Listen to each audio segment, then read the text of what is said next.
Sa Pasko, pwede nang pumunta sa akin ng mga inaanak ko.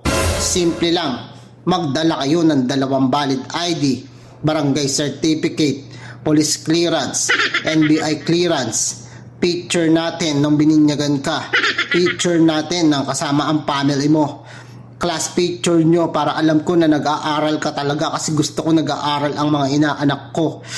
Tapos pumunta na kayo sa bahay at i-claim nyo na ang tumataginting na 200 pesos. Wow, 200 Dahil- pare.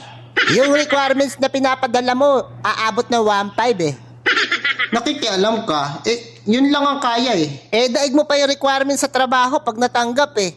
Ba't hindi mo pa interviewin? Tanungin mo kung ano maitutulong nila sa kumpanya. Mamamas ko lang sila, hindi mag-a-apply, bubo. Ganun talaga. At least, hindi ako madamot.